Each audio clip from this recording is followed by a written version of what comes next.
আসসালামু আলাইকুম, শাকিলা স্টাইল থেকে স্বাগতম জানাচ্ছি আপনাদের সবাইকে।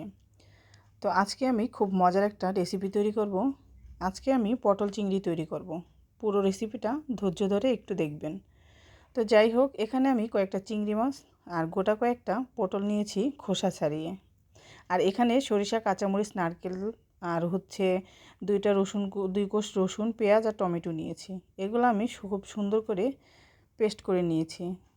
আর এই যে এখানে আমি পটল আর চিংড়ি মাছের মধ্যে একটু হলুদ, লবণ আর মাখিয়ে সুন্দর করে মাছটাকে আমি এখন এটাকে ভেজে নিব। আর এই যে মশলাটা কিন্তু সুন্দর করে আমি ব্লেন্ড করে নিয়েছি। তো প্রথমে একটা কড়াইতে আমি পটলগুলো দিয়ে দিচ্ছি। আর পটলগুলো আমি হালকা ভেজে নেব। আর যেহেতু আমরা দুইজন মানুষ, তাই আমি পরিমাণ একটু কম নিয়েছি। আর আপনারা মানুষ যদি বেশি হন তাহলে অবশ্যই একটু বেশি পরিমাণে নেবেন। তো আমি একই কড়াইতেই এই যে মাছটা আর পটলটা একসাথে ভেজে নিচ্ছি। আর এটা কিন্তু বেশি ভাজা যাবে না, একটু হালকা ভাজা দিয়ে তুলতে হবে, কারণ চিংড়ি মাছ বেশি ভাজা হলে শক্ত হয়ে যায়, তখন এটার ভিতরে মশলা ঢুকে না, ভালো লাগে না। তো যাই হোক, আমার পটল আর চিংড়ি মাছগুলো কিন্তু ভাজা হয়ে গেছে। এখন আমি রেসিপিটা শুরু করব।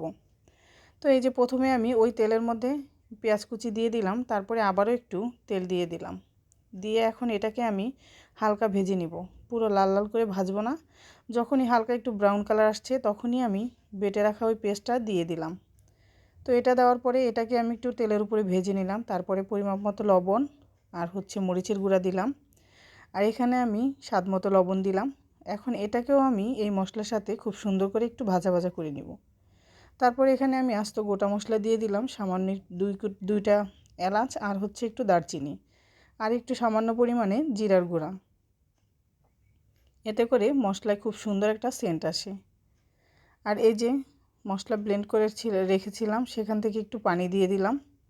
আর এখন মশলাটা কষানো হয়ে গেছে। তারপরে আমি পটল আর চিংড়ি মাছটা একসাথেই দিয়ে দিলাম, কারণ পটলটা মোটামুটি অর্ধেকটাই সিদ্ধ হয়ে গেছে। তো এই দুইটাকে আমি একটু সুন্দর করে কষিয়ে নিচ্ছি। আর বিশেষ করে নারকেল বাটা দেওয়াতে এটাতে খুব সুন্দর একটা গ্রেভি হয়। এখন একটা ঢাকনা দিয়ে একটু ঢেকে দিয়েছিলাম। তো এই যে দেখেন, কষানোর পরে তেলটা কিন্তু একদম উপরে উঠে গেছে। আর এখন কিন্তু মোটামুটি রান্নাটা অনেকটাই হয়ে গেছে। তো এখন আমি ঝোলের পানির পরিবর্তে এখানে আমি একটু দুধ দিয়ে দিলাম, স্বাদ মতো একটু চিনি দিয়ে দিলাম, যাতে খেতে একটু ভালো লাগে। আর এই খাবারটা কিন্তু পোলাওয়ের সাথে খেতে অনেক ভালো লাগে। চাইলে আপনারা নারকেলের দুধ দিয়েও করতে পারেন, কিন্তু আমি নারকেল বেটে দিয়ে দিয়েছিলাম। আর এখন এই যে ঝোলটা টেনে গেছে। তো ফাইনালি রান্নাটা একদম কমপ্লিট হয়ে গেছে। আর এই খাবারটা খেতে কিন্তু দারুণ লাগে। চাইলে আপনারা বাসায় একবার হলেও ট্রাই করে দেখতে পারেন। আশা করি রান্নাটা খুব ভালো লাগবে।